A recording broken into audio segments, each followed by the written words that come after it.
congratulations on completing step 10. We're on to step 11, handling objections. Okay, number 1 point, know that they will happen. Okay, you will get objections. I don't have time, I don't have the money, sounds like a scam, that won't work, I tried this before. You'll get objections. Now, understand one real key principle here, and you almost become a mind reader with superpowers when you understand this, and that is that human beings talk in code language. I'm not sure whether you knew that, but we do. So when somebody says to you, I don't have time, they obviously don't mean that I don't have time, because every single person on this planet has 24 hours in a day. Okay, so there's no way that they don't have time to build the business when I do. You know, what's the difference there? So the real code language behind that is, I don't see enough value yet that I should be putting my time into this to be able to build the business. So when someone says I don't have time, look, it all sounds great, I just don't have time to do it. What they're really saying is, you haven't showed me enough reason that I should make this a priority.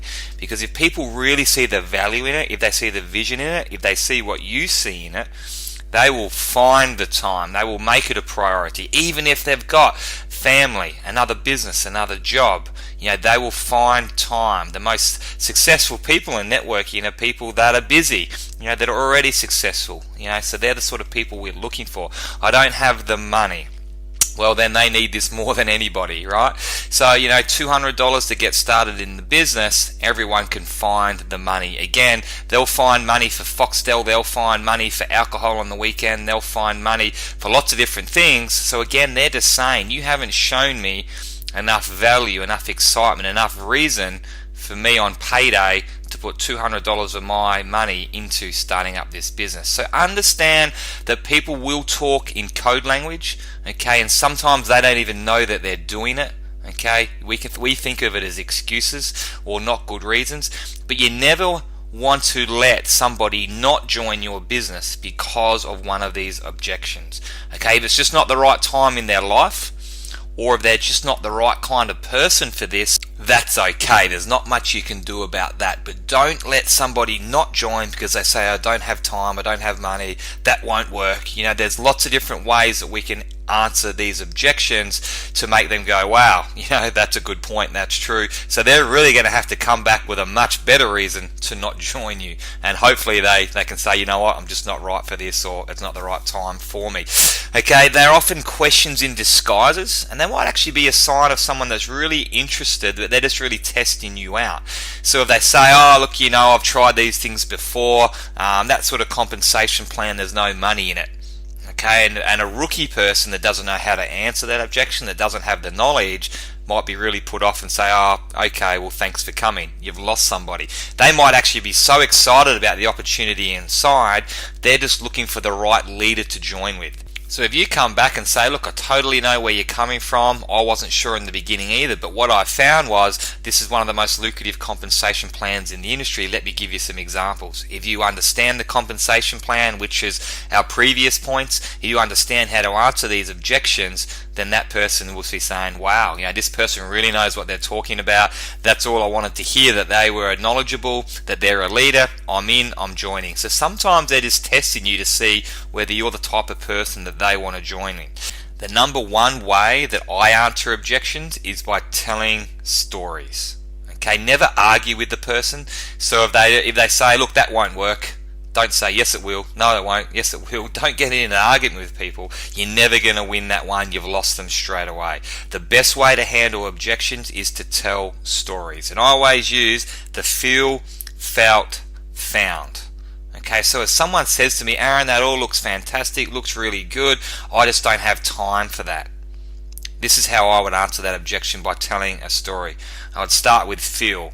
I'd say, Tony, I totally know how you feel. Okay, so you're building rapport with them. You're not arguing with them, you're on their side. I totally know how you feel. Okay, then I'd go to felt. Tony, I felt the same way too when I looked at this business model, because I was actually working 90 hours a week in my gym. So I totally know how you feel, because I felt the same way too. I was really pushed for time. And then I'll go to found. Okay, but you know what I found, Tony? I found that if I didn't do something right there and there, I was going to be a 40-year-old personal trainer, a 60-year-old personal trainer. I was never going to get ahead in life. I was never going to have the lifestyle that I want unless I looked at something and took action. The great thing about this business model is I could do it in a real part-time capacity around what I was already doing, and it just gave me a great return on my time. Within 9 months, I was making more money from Jeunesse than I was making from my traditional businesses. Within 12 months, I was full-time. Within 3 years, I was financially free on Rockstar income. So I totally know how you feel, because I felt the same way too. But what I found was I made time for it, and it gave me this result. So feel, felt, found, and tell a story. Okay, tell your story or tell somebody else's story. And that's why the previous points we talk about, create your scripts and your story, go to live events, get on the webinars, and learn other people's stories, because you can tell all those different stories to help you with objections. Another example is someone says, look, looks really fantastic, I just can't afford it at the moment, I don't have time. What you would say was, I totally know how you feel, Jan. I felt the same way too. When I started, I was really strapped for cash. But you know what I found? I found that it was 30-day money back guarantee, and that if I didn't do something, I was going to be stuck in the rat race forever. I looked at all sorts of traditional business models for 50 grand for a franchise, 200,000 for a franchise, and for just $200, the 30-day money back guarantee, I knew I had nothing to lose. So I gave everything, and these are the results I've had. Okay, so tell different stories. Okay, feel, felt, found, tell a story to overcome that objection, and you will get those people on board in a heartbeat. You'll show that you're a leader, you've got knowledge, and you'll get more yeses than nos. But understand, you will get objections. Not every single person's going to say, beautiful, where do I sign? Okay, so that's just part of it, and one of your skills is to be able to handle objections, overcome those objections, and enroll people into your business, show them how great it is, help them duplicate, make money, and that's how we build a big network marketing business all over the world. And I'm happy to do, that handling objection training with you one-on-one. We've also got audios, we've also got scripts on all those different objections that we can do some training for you on that as well. So number 11, handle objections, and we'll move on to step number 12. Once you've understood this training on number 11, once you've done some work on the different types of objections and practiced handling those objections with feel, felt, sound, and you feel comfortable that you know how to handle those objections, go ahead and tick the box underneath to show that you've completed task number 11, and we'll move on to the next video.